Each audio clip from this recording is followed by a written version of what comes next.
Very much. And I would like to introduce our next speaker, Professor Itamar Procaccia. Itamar is a key figure in the world of statistical physics. He's a professor at the Weizmann Institute, and he was an early graduate student of my father, and their joint work on why information is physical is considered highly influential in this field. He's the recipient of many prizes and awards, including the Israel Prize, but most recently in 2017, he received the EPS Statistical and Nonlinear Physics Prize. Please welcome Itamar Procaccia. Thank you very much. Well, first, you make me change the connections. I'm complaining. So I want to talk about a piece of work that is very recent, but I want to put it in the context of stuff that I learned from Rafi. So let me start by saying that I was Rafi's student graduating in 1976. Rafi, it's 42 years. Can you believe it? It's amazing, you know? And I learned from Rafi an important lesson that has helped me already several times in my career. And the lesson is that when you have a partial knowledge about a physical problem, the safest way to make prediction is to maximize the entropy. Right? I mean, this is an amazing thing, and this leads, as Rafi has taught me, to the least biased prediction under the available knowledge. So I want to show you just another time where it helped me just in recent months. And the problem, the motivation of the problem that I'm going to discuss are catastrophes. So you have catastrophes like earthquakes, like mudslides, in which you have an instability of what? A material that is frictional and granular, like sand, like snow, like ground, etc. Now, the theory of instabilities in frictional granular matter sucks. It's not as good as we have in fluids or as we have in crystals. And the reason is because of the friction, there's no Hamiltonian, and the system is dissipative. So the usual techniques of theoretical physics are hard to apply, right, Jay? I mean, you know about this. So take as an example any sort of given stuff like rocks or sand or things like this. It was believed for a long time that if you have the visual picture, the interparticle forces in there are two types. There are the normal forces between the particles and there are tangential forces due to the friction. That these cannot be computed from the present visual of a system. And the reason is that people believed that those frictional forces are history dependent. So when you have information about what you see, it's not enough. Now we showed that this is not true. In my group, we showed recently this is not true. And if you look at the problem correctly, and I'm not going to go into the details, there are enough constraints in the problem to determine the forces uniquely. Now you need to know the forces if you want to have the details. It's here in this paper. Now the reason that we do this is because in order to understand the responses of such systems to external strains and stresses, you need to know what are the forces, what are their distributions, and how they evolve under strains. While we have understood that theoretically you can determine the forces, and even before, experimentalists, very clever ones, also found ways in particular systems to measure those forces. This is an example that is taken from an experiment of my colleague Mahesh Bandi in Okinawa, in which they use photoelastic disks. The photoelastic disks are materials that when you stress them, they rotate polarized light. So by shining polarized light from below, you can see the forces, the force chains, because these are those that will be more lighted. So you see that the forces are not homogeneous, they are sort of complicated. The forces supported by the particles are not homogeneous in space, but are connected into what they call stress chains that are quite important in sustaining frictional forces. But at least we can measure. So now we can measure forces both theoretically and experimentally. What can we say about them? What we want to know are, as a beginning, their distributions.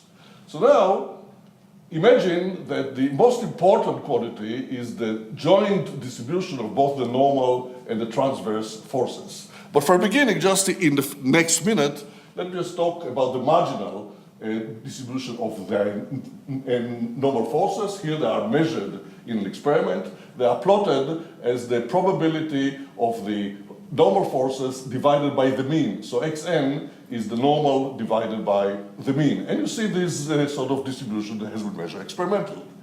You can also look at the marginal transverse force, which is just the integration of the joint against the normal, and these have been measured. What I show you in both are measurements at two forces, and you see that the distribution change.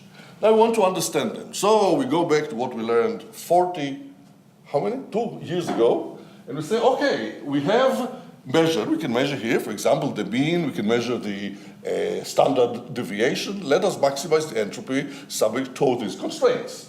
When you do this, it's a little bit of an algebra. You get, if you maximize the entropy subject to the mean and the variance, you get a prediction of an exponential with two Lagrange multipliers. This is the partition function, and you can actually determine those analytically. It's rather easy. You have to solve these equations. Again, I'm not going into the details, and boost. You see, these are the predictions that this formula give you with the knowledge only of the mean and the variance in agreement with the experiment. Quite amazingly correct. Have to stay here. Okay, but in fact, as I said before, the more interesting object is the joint distribution. Why is it interesting? Because of the Coulomb Law. So let me say something. The joint distribution is more tricky due to the fact you have the Coulomb constraint. What is the Coulomb constraint? You know that the transverse force, the transverse force is not arbitrary. It is bounded from above by the so-called friction coefficient times the normal force. So when the normal force becomes smaller, also the frictional force has to become smaller, the tangential force, and if it doesn't, things slip. Okay, so this Coulomb law that has been already determined by this gentleman so many years ago, what it does, it makes a correlation between the normal and the tangential forces. So therefore, now, when you're trying to predict what is the distribution of both normal and transverse normalized forces, you have 1, 2, 3, 4, 5 Lagrange multipliers for the mean and the variance of the normal, for the mean and the variance of the transverse, but also for the correlation, x and xt. And there is a step function theta that doesn't allow the transverse force to exceed what Coulomb has determined. And you have, again, a partition function that is a bit complex. Still, we can solve it analytically.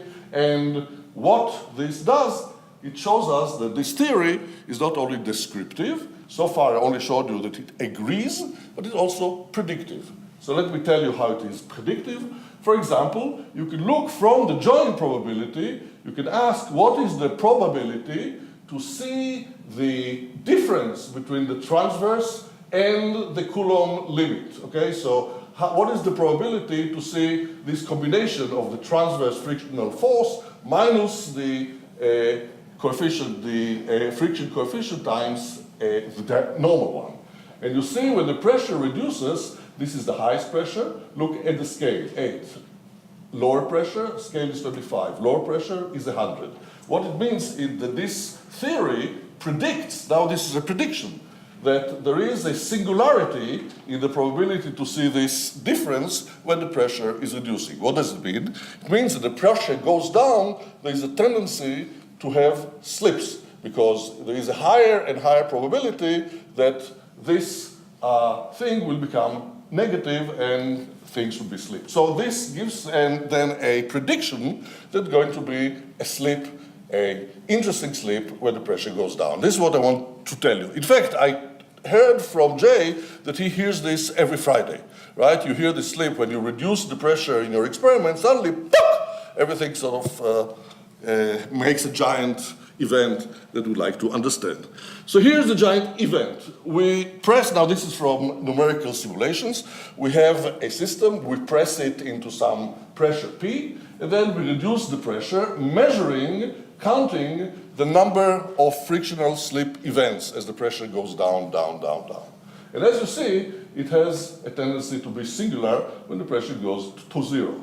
And in fact, I'm going to show you that this is a giant event, like an earthquake, and we'd like to understand it. We'd like to understand how a system spanning event can appear in which at one point when the pressure goes to 0, slower to 0, you have a giant event that is system spanning. So now bear with me a few minutes, I'm going to give a theory. So what we're going to do, as I said, we're going to count the number of slip events that occur. This is the total number. When I go from some P max, some maximum pressure, up to P. So and this I'm going to call, this is the differential, the number of slip events that occur when you go from P to P minus dP. So this integrand here is just the derivative of the outer thing with respect to the pressure. Okay, what can I say about this? Well, there is something very important that comes into the game in such a thing, which is known as the rigidity scale. So the rigidity scale is what? There is a rigidity scale that I'm going to call psi as a function of the pressure, and it goes to infinity when the pressure goes to 0. And this is also depending on how much the volume fraction of the particles are there. Let's say phi is the volume fraction. You look at the area in 2 dimensions of the particles over the total area in which they are confined. And there is a special point that we call phi j, where you just jam. So suppose that you start with a small density and you begin to press. There is a minute where the pressure just begins to build. This is the jamming point, phi j. And now we're talking from the other side. We have already pressure, and we go down in the pressure. We come back to the point there, and this is divergent with an exponent nu that is known. Now, what is this length scale? So for length L that is smaller than psi p, the system is floppy, the material is floppy. You see, when your pressure goes down and down, down, you have these force chains. And the force chains are very inhomogeneous. There are stronger ones and also weaker ones. When the pressure goes down, the weaker ones are beginning to disappear. There's no more forces there. It becomes floppy. On the large scales, there's still pressure and length scale, and the material for length scale larger than psi p is still rigid. Now, this is the source of understanding what is going on here, because the pressure, we know, also depends on the distance between the volume fraction at pressure P and at the point of jamming. It goes to 0 when you unjam. And there is a psi exponent that is simply determined by the potential that keeps the force between these objects, and we know exactly what this is. I'm not going to go into the detail. And therefore, from all this, you can predict what is the exponent that is going to appear in the length scale as a function of the pressure, and these are sort of exact numbers that are known. Okay, once I know this, I can predict what is my number of events that will occur between a pressure P and P minus dP, because from the definition, you remember, the definition has an integral on the pressure, so this quantity will have units of 1 over pressure. So this is the units 1 over pressure that appear here. This is 1 over the pressure. Now, how many floppy regions I have? Well, if the system size is L and the floppy regions are of size psi, then I have L of xi to the d, where d is the dimension of the system, regions that are sloppy.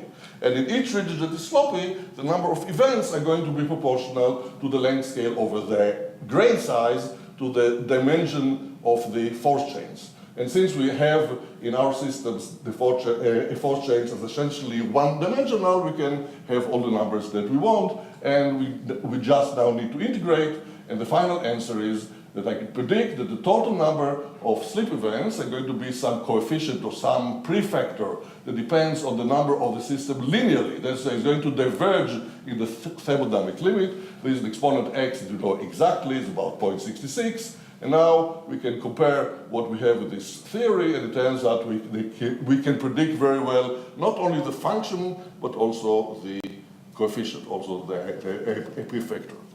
As far as I know, and Jay, correct me if I'm wrong, this is probably the first theory that fits in a sense that you have a giant event and you can really understand entirely what is the physics behind it.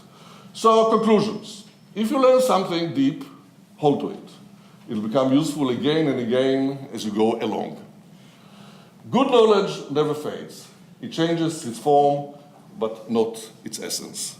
And thank you, Rafi, for thrusting me into this wonderful world of creativity and never-ending excitement. Thank you.